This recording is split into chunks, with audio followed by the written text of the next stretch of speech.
নিরামিষ দিনগুলোতে আমার লাঞ্চে একদম ভাত খেতে ইচ্ছা করে না। কারণ ভাতের সঙ্গে ওই নিরামিষ এক তরকারি দিয়ে তো খাওয়া যায় না ঠিক। সেই কারণে মনে হয় একটু স্পেশাল কিছু বানাই। তো আজকে সকালবেলা ঘুম থেকে উঠেই আগে কিছুটা ছোলার ডাল ভিজিয়ে দিয়েছিলাম। লাঞ্চের জন্য ছোলার ডাল এবং ঢাকাই পরোটা বানাবো। তো ডালটা মোটামুটি ৪-৫ ঘন্টা বা তার একটু বেশি সময়ের জন্যই ভেজানো ছিল। ভেজানো ডালটাকে ভালো করে ধুয়ে একটা প্রেসার কুকারের মধ্যে নিয়ে নিয়েছি আমি। আর তার মধ্যে দিয়েছি পর্যাপ্ত পরিমাণে জল। ২ চামচ মতো নুন দিলাম। ছোট চামচের ২ চামচ নুন, ১/২ চামচ মতো হলুদ গুঁড়ো দিলাম। আর জাস্ট কয়েক ফোঁটা সর্ষের তেল দিয়ে দিচ্ছি। যাতে ডালটা যখন সেদ্ধ হবে তখন উতলে প্রেসার কুকারের বাইরে না আসে। এবার প্রেসার কুকারের ঢাকনাটা বন্ধ করে দিয়েছি। তারপর হাই ফ্লেমে ৩ টে হুইসেল আসা পর্যন্ত ডালটা সেদ্ধ করে নেব। আর ডালটা যতক্ষণে সেদ্ধ হচ্ছে ততক্ষণে আমি একটা ভাজা মসলা তৈরি করে নেব, যেটা এই ছোলার ডালের মেইন প্রাণবিন্দু বলা যেতে পারে। তো এখানে আমি নিয়েছি ১.৫ চামচ মতো গোটা জিরে, ১ চামচ মতো গোটা মৌরি, ২ টো ছোট এলাচ নিয়েছি, ২ টুকরো দারচিনি নিয়েছি, ছোট টুকরোই নিয়েছি, একটা তেজপাতা আর একটা নিয়েছি এখানে শুকনো লঙ্কা। শুকনো লঙ্কা এবং তেজপাতাটাকে এভাবে চিড়ে, চিড়ে দিয়ে দিচ্ছি।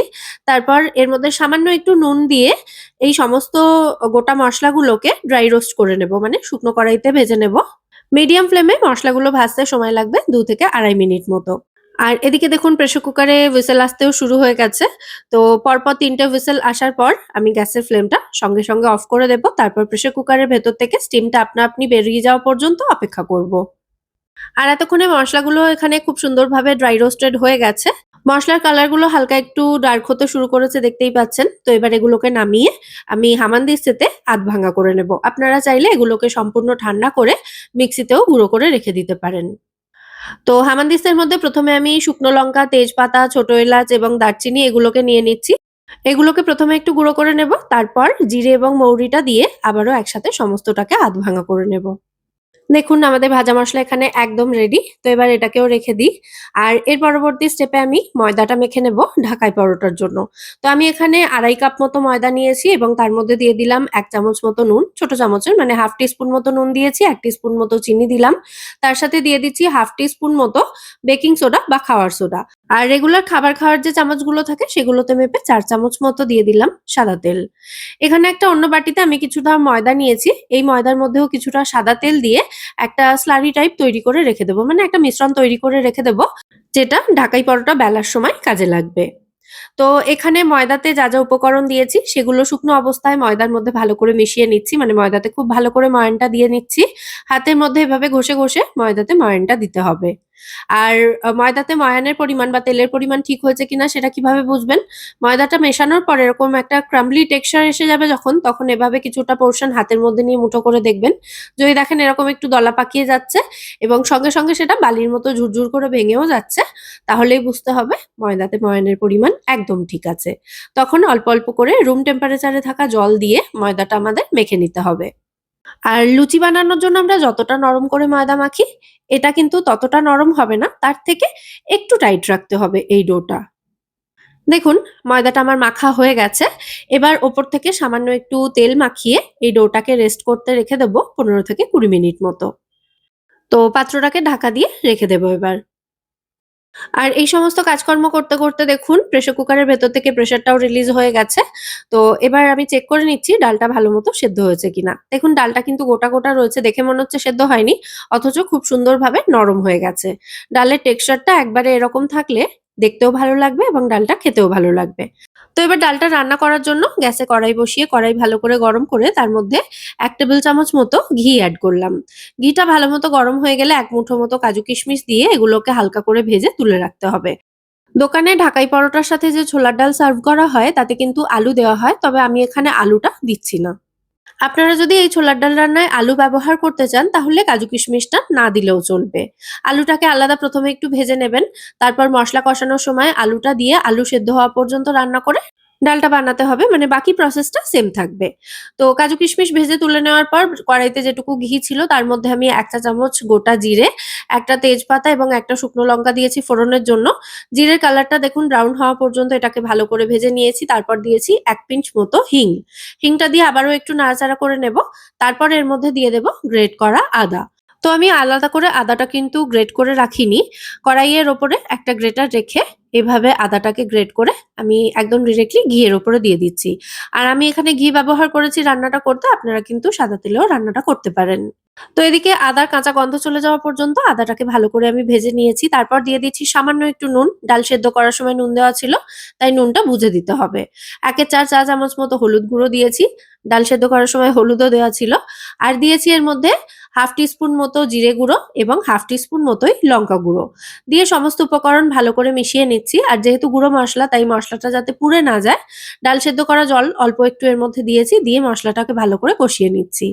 কয়েকটা কাঁচা লঙ্কা 2 টুকরো করে ভেঙে এর মধ্যে দিয়েছি।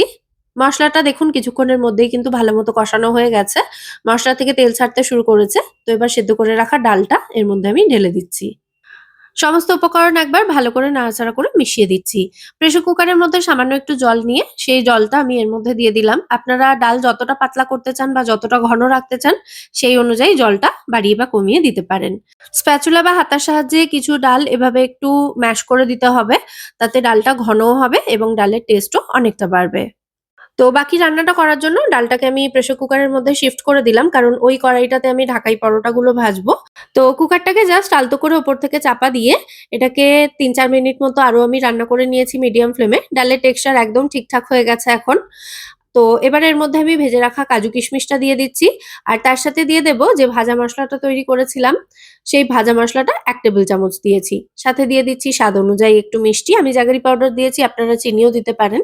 তারপর সমস্ত উপকরণ ভালো করে মিশিয়ে নেব। এই সময় একটু টেস্ট করে দেখে নেবেন নুন মিষ্টির পরিমাণ ডালে ঠিক আছে কিনা। ব্যাস আমাদের দারুণ সুস্বাদু ছোলার ডাল এখানে এক্কেবারে রেডি। ওপর থেকে সামান্য একটু ঘি দিয়ে দিলাম হাফ টিস্পুন মতো। দিয়ে কুকারটাকে ঢাকা দিয়ে এটাকে সরিয়ে রাখছি। তো এবার ঢাকাই পরোটার জন্য বাকি প্রসেসটা করতে হবে। যে ময়দার ডোটা আমি রেডি করে রেখেছিলাম সেটা এতক্ষণে ভালো মতো সেট হয়ে গেছে। তো এটাকে হালকা হাতে আর ১০-১৫ সেকেন্ডের জন্য একবার মেখে নিচ্ছি আমি। তারপর এর মধ্যে থেকে লেচি কেটে নেব। রুটি এবং লুচির মাঝামাঝি সাইজের লেচি কাটছি আমি। মানে রুটির মতো অত বড় লেচিও নিইনি, আবার লুচির মতো ছোটও নয়। এবার এর মধ্যে থেকে একটা লেচি নিয়ে একটু শুকনো ময়দায় গড়িয়ে নিয়ে লেচিটাকে রুটির মতো করে বেলে নিতে হবে। তো লেচিটা যেহেতু ছোট সাইজের নিয়েছি, তাই রুটির মতো বড় করে তো এটাকে বেলা যাবে না।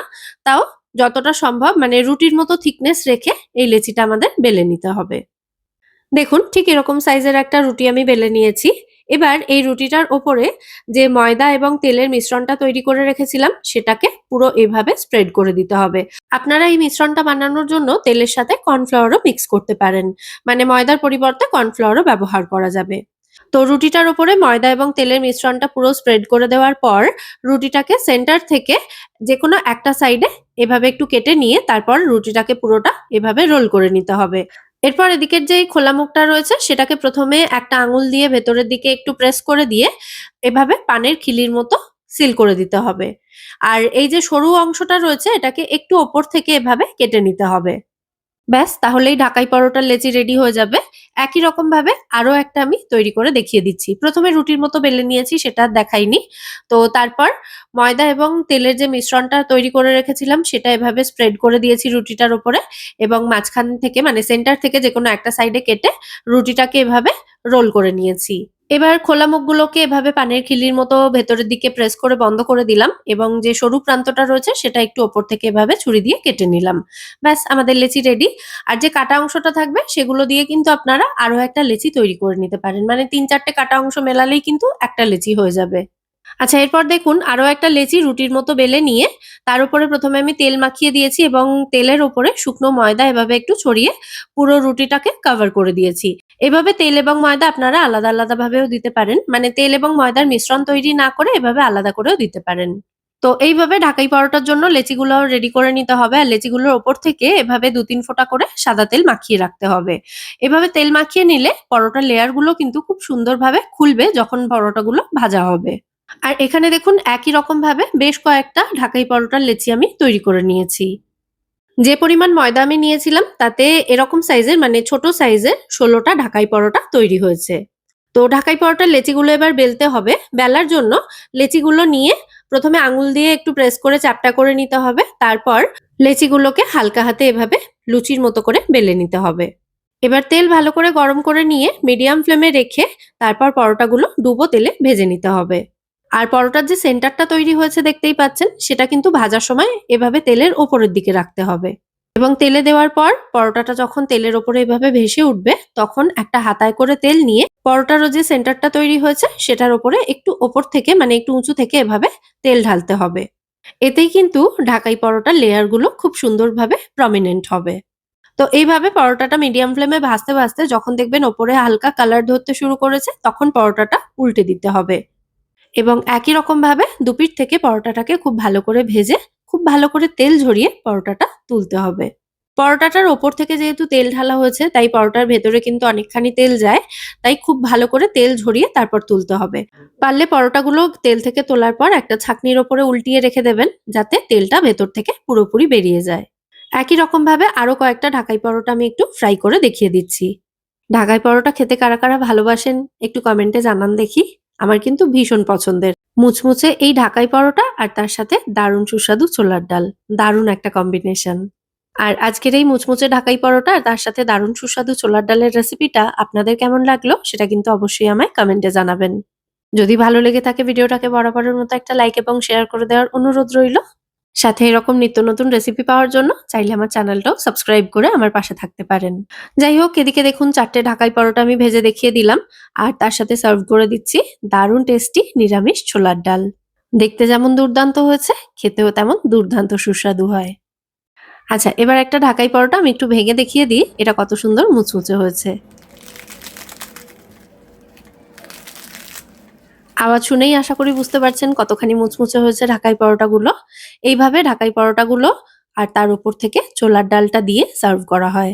ব্যাস, আজ তাহলে এ পর্যন্তই। আবার দেখা হবে আপনাদের সঙ্গে পরের পর্বে নতুন কোনো রেসিপির সাথে। সবাই সুস্থ থাকবেন, ভালো থাকবেন এবং সব্বাইকে খুব ভালো রাখবেন। নমস্কার।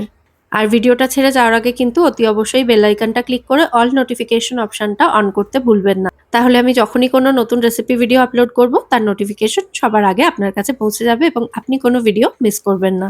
আর পরোটার লেয়ার গুলো দেখছেন কত সুন্দর প্রমিনেন্ট হয়েছে, মানে প্রত্যেকটা লেয়ার কিন্তু সুন্দর বোঝা যাচ্ছে। আসি তাহলে, টাটা।